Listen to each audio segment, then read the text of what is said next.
Hey folks, what we've got here is a 1989 Suzuki RGV250. That is the two-stroke street bike, crotch rocket.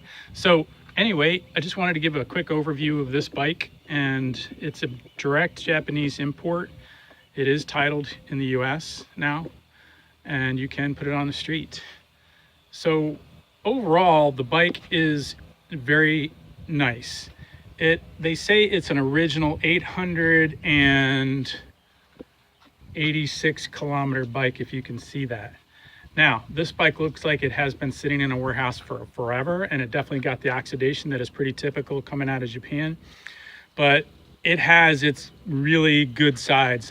It does look original. It does look like it could have those low miles because of all the original stuff on it. Some things to look for are these original stickers that you'll see. And you can see there's no road rash on the bars and so forth, and the levers. No damage to the fairing, no crash damage. Usually this is busted up here where the mirror goes.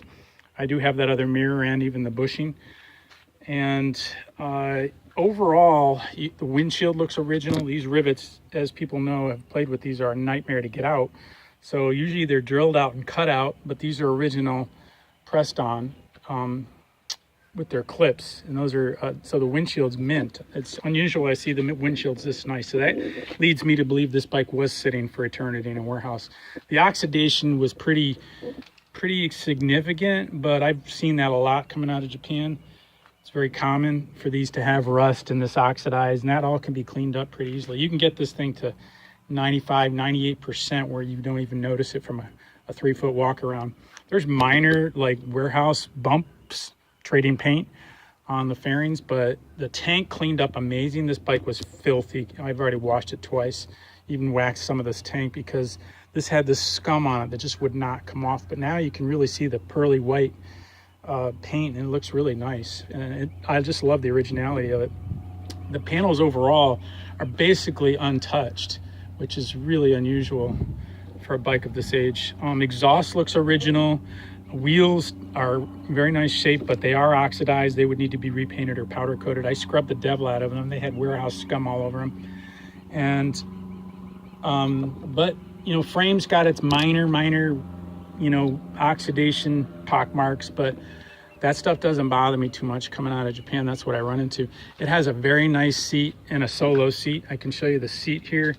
Basically mint, and the solo seat is basically mint. It's got a couple little tiny scuffs on it, but did not have a tool kit.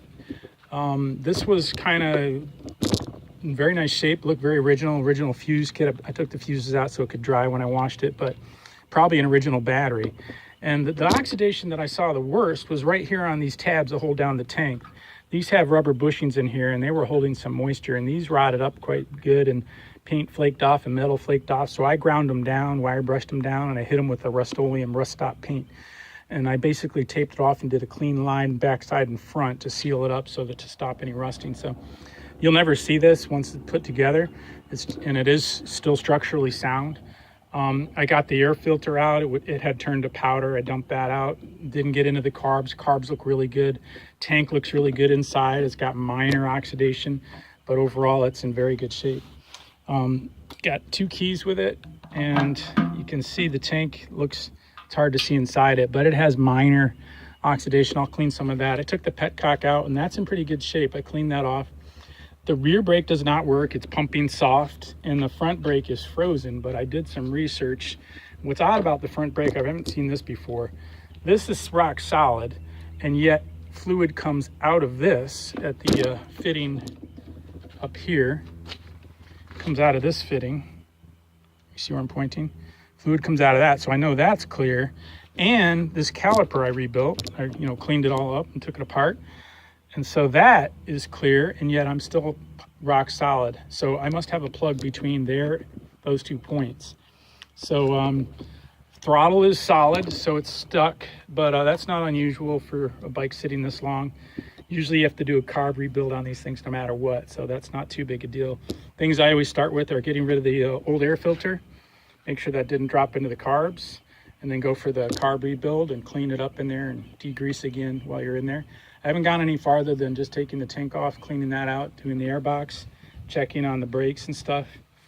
Overall, I'm pretty happy with it because of the originality of it. I do believe it could be that low of kilometers on there. And the paint and the body panels are in amazing shape in terms of road rash, dings, cracks. I'm shocked. It's actually probably one of the nicest bikes I've gotten in that respect. Does it have its oxidation? Absolutely. But I do have the other mirror. I don't know if I mentioned that.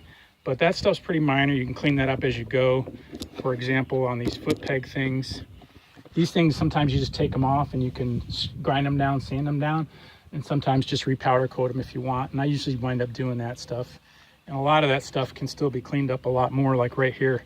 That can just take a wire brush on that grease, on that kind of unfinished aluminum down there with the shifter. Stuff like that. The kickstand can be easily painted. I've done that. Comes out looking factory. You can do that at home.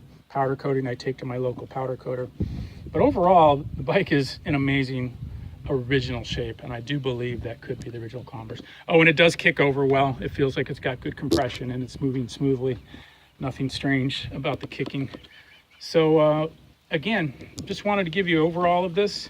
It is a really neat bike, and I'm looking forward to sharing anything with you. Take care, guys.